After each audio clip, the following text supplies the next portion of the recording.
India, 1930.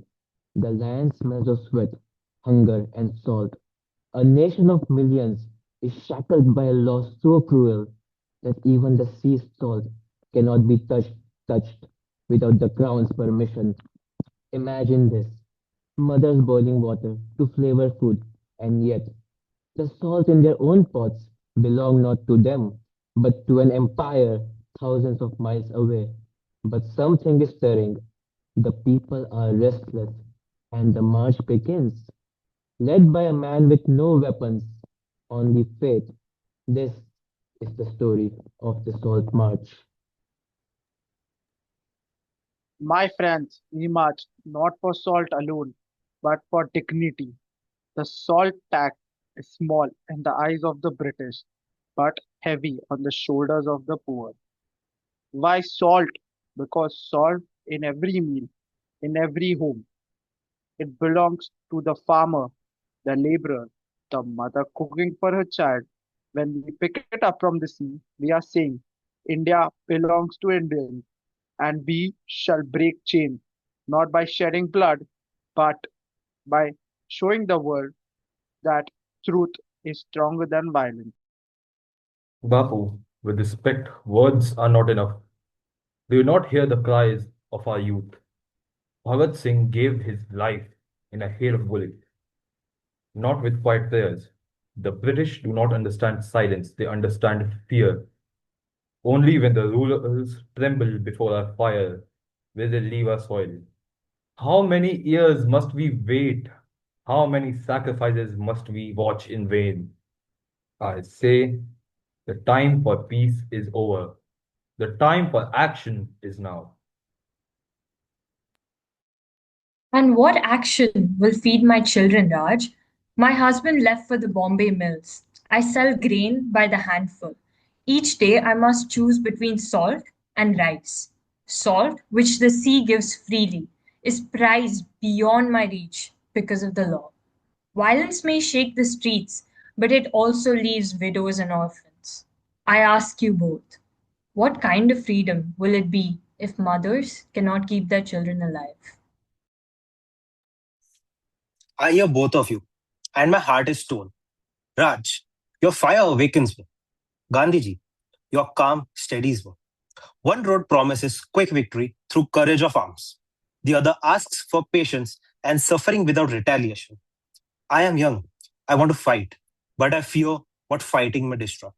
Which path truly leads to Swaraj?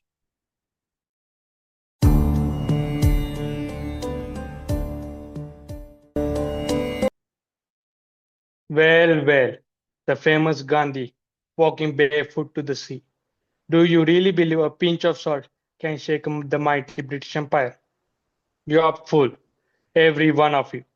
Law is law. The empire has brought railways, order, and civilization, and yet you bite the hands that fed you. March all you like, but the salt of the crown will remain the salt of the crown. Feed us. You bleed us dry. You take our cotton to Manchester, our grain to London, and even the salt of our sea. You mock our suffering officer, but a storm is rising. Today it is salt, tomorrow it may be fire. You may silence one Bhagat Singh, but 1,000 more will rise. Raj, listen, officer, hear this too. True power is not guns or the whip. It lies in the consent of the world. When you strike an unarmed man and he does not strike back, the world witnesses injustice, naked and raw.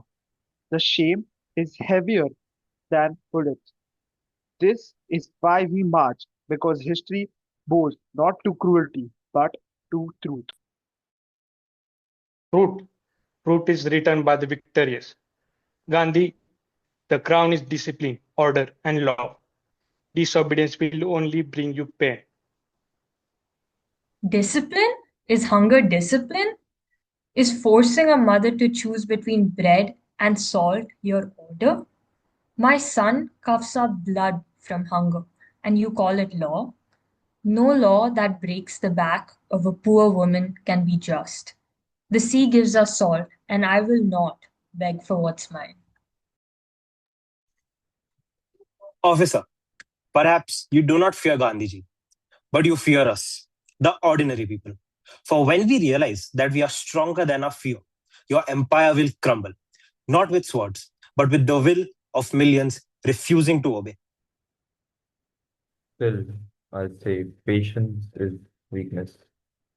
But I look around me, Kamala's pain, Arjun's confusion, Gandhi's calm. Perhaps there is more than one kind of courage.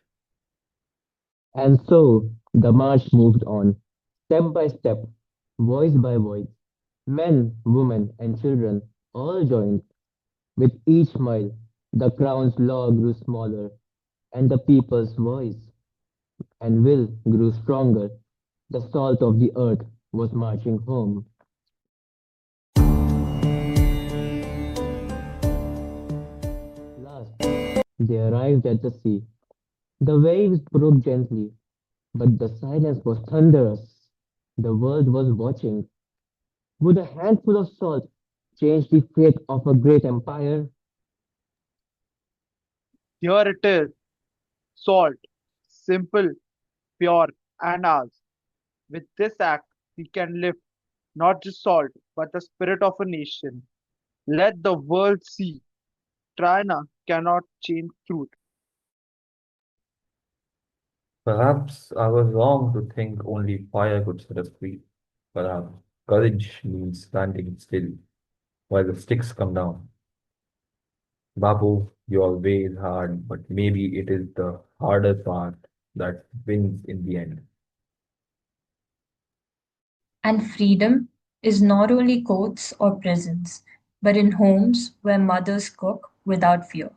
Today, I feel that I too am part of this struggle, not as a victim, but as a warrior. You may break laws today, but do not forget the sun never sets on the British Empire, or so they say. Yet, as I look at you, barefoot, unarmed, defiant, I begin to wonder an empire can command land, but it cannot command the heart. I have chosen my path, not the quick flame of violence, but the steady fire of truth. For if we win with violence, we only replace one chain with another. But if we win with courage, we win forever.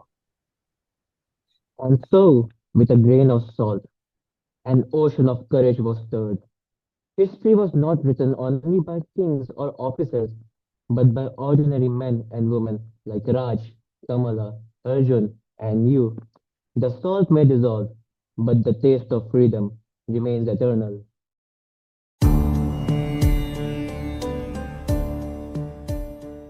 A student in Lahore reads a banned pamphlet and passes it on. A factory worker in Bombay quietly refuses to handle British cloth. A child draws a picture of the sea and labels it ours. Bhagat's courage was not lost in the bullet. It grew in each small act of defiance. We carry these acts like embers. See, tonight we eat without shame. Teach history that lives. Teach courage that speaks. Not to glorify violence, but to understand the cost and choose conscience. The movement multiplies, strikes, boycotts, songs sung clandestinely. The world watches. Some call it a nuisance, others call it a revolution of conscience.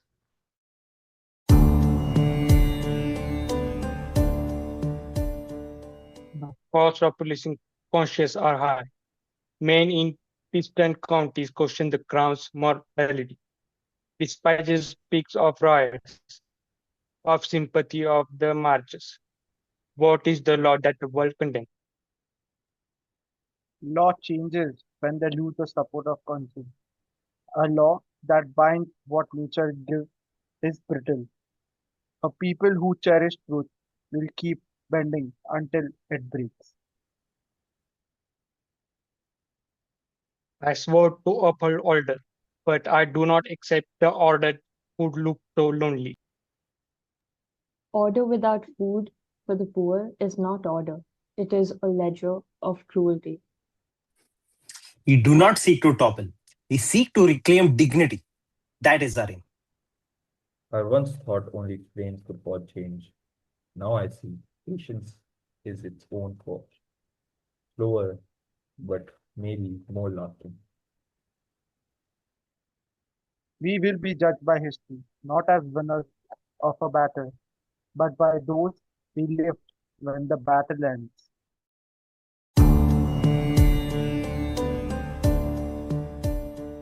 Years pass, laws are rewritten, voices sing differently. The march did not by itself free a nation, but it rewired the moral imagination of people. The sea kept giving salt, so did the people keep giving courage. Non-violence is not a single act, but a lifelong habit of the heart. Courage wears many faces. Sometimes it dresses as patience. Freedom tastes of simple salt and warm rice in a child's bowl. We carry the march in classrooms, courts, and kitchens. Once an officer of the crown learned that the power without empathy is brittle. This story is not only history, it is a question. What small, steady acts can we take today to reclaim dignity? Where is salt being kept? From whom? Who are the quiet marchers in our time? Swaraj is our birthright, and we shall live it.